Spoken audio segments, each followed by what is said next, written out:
So we've had a beautiful introduction to the Dasha Mahavidyas. Please take us through each of the forms of the Dasha Mahavidyas in details. Let's begin with Kali first. Yes, Ma Kali.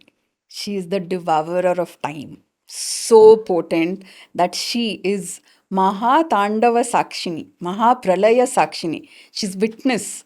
So when the world is dissolved by Shiva, she has to wait until Shiva swallows the world, and it does not end until she swallows Shiva. That is how powerful Ma Kali is.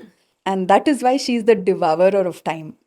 And Ma Kali, her origin stories are many, but each one is the same, that she emerges when the cosmic order or the Rita is being shaken. So when she comes is when everything is back in balance. So let's look at some of her origin stories. So the first time we see her in the Devi Mahatmya is when Vishnu, during the time of creation, Brahma is trying to create. Vishnu is in deep sleep, in yoga nidra, and from his ear wax come out the two demons of Madhu and Kaitaba. Brahma can't do anything because he can't wake Vishnu out of the sleep. He has to go to Ma Shakti, and she comes in the form of Yoga Nidra and wakes him up. And then when he wakes up, she is able to go and fight Madhu Kaitaba. So that is one of the origin stories, or as Yoga Nidra. Then there is another one where this is in the Vamana Tantra or the Vamana Purana, where Shiva teases her that she's Kali, she's dark. So our colorism doesn't just start with us; it's been there for a long time.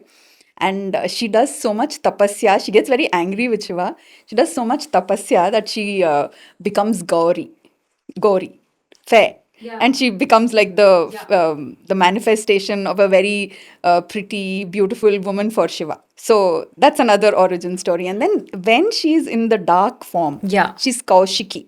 And she's so angry in the war that from her forehead comes out Durga again.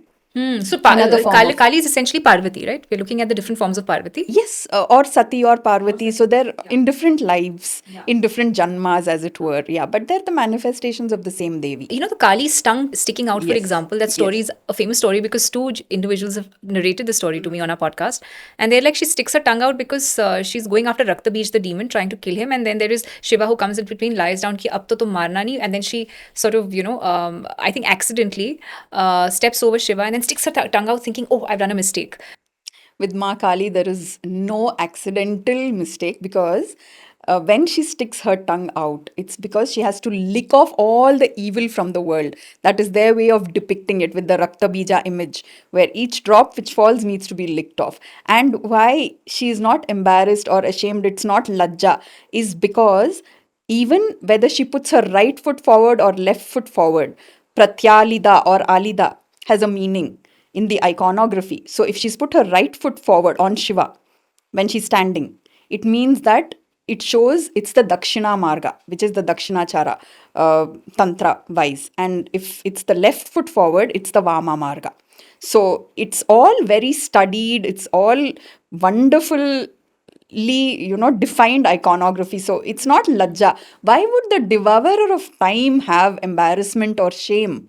This is a story which patriarchy Or makes up mistake. again. Mistake. It's not a mistake. She does it with volition. Okay. It's very clear that she needs to show Shiva his place sometimes. And it's patriarchy making up the story because they don't want women to feel that they can step over a man. Because I see this all the time. Men saying, don't practice Sri Vidya, and telling other men, don't allow your wives to practice Sri Vidya because she will become very masculine. And the example they give, and several videos making the rounds now, which say that they give the example of Jayalalita and say, see how she subdued men. Your wife will become like that if you allow her to become a Lalita Sadhaka. Because Jayalalita was a very famous Sri Vidya adept.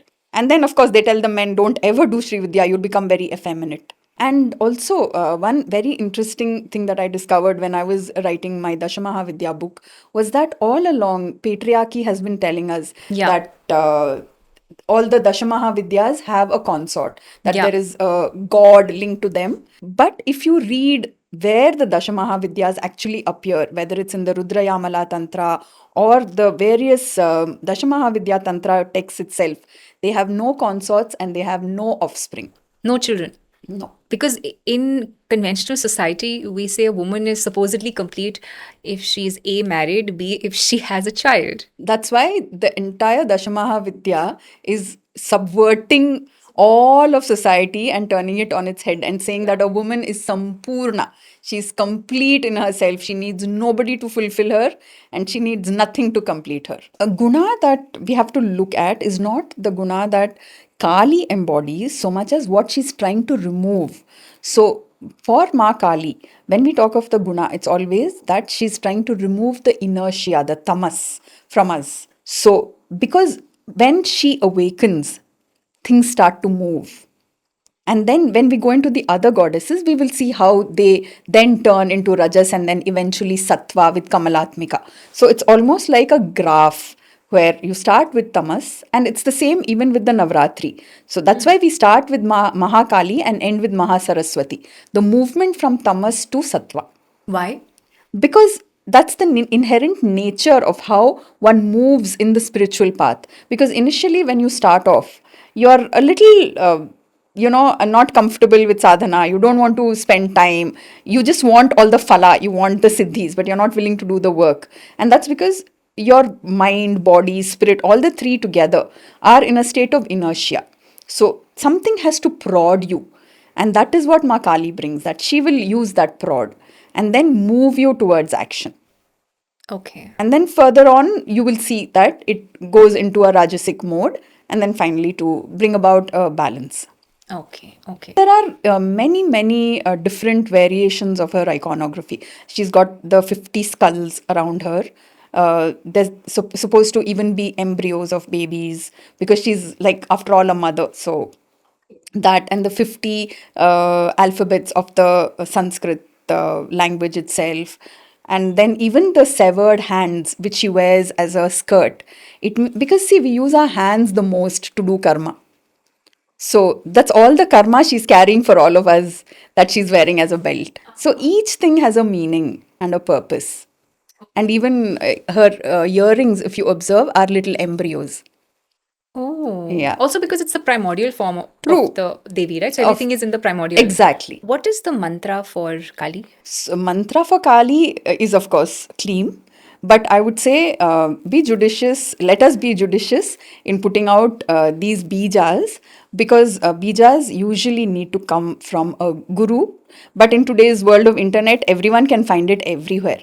But the fact still remains that unless you get it as an initiation, you will not know many of the attributes of the mantra. So perhaps it's just another thing that you chant or another thing that you say. Okay. And it doesn't really lead you towards any siddhi. Okay. What about the yantra for Kali?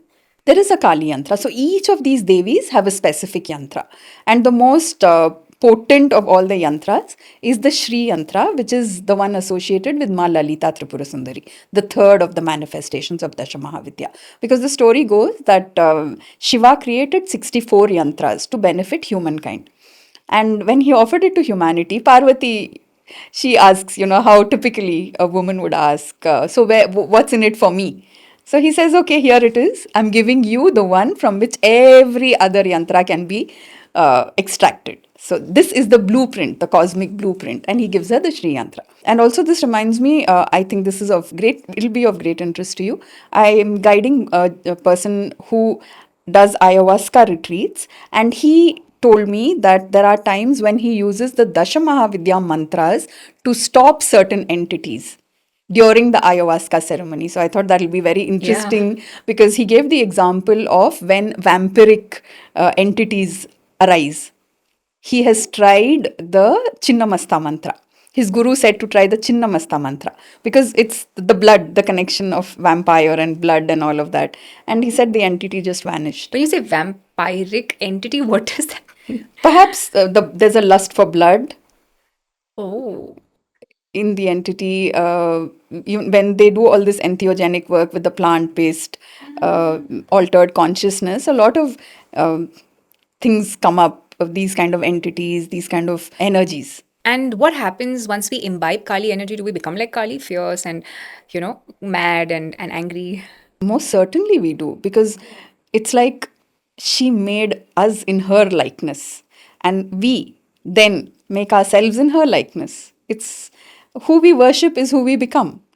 So that's why, in a way, it's better if you're just a grihastha, follow a Ma Lalita or follow a Ma Kamalatmika, and just find the bliss that you're seeking. Whereas if you're a tantric and you're really looking for those, you're doing the deep dive, you really want to burn out all the karma, you're ready. If you're going to drown in the river tomorrow, it's okay with you, then it's fine, go for it. Otherwise, exercise a lot of discretion and judiciousness. Okay. If you enjoyed watching this content, you can watch the full in-depth video on the Body to Being podcast hosted on Shlloka YouTube channel. To continue watching shorter pieces of this content, you can subscribe to Shlloka Clips on YouTube. Don't forget to like this video and follow us on Spotify.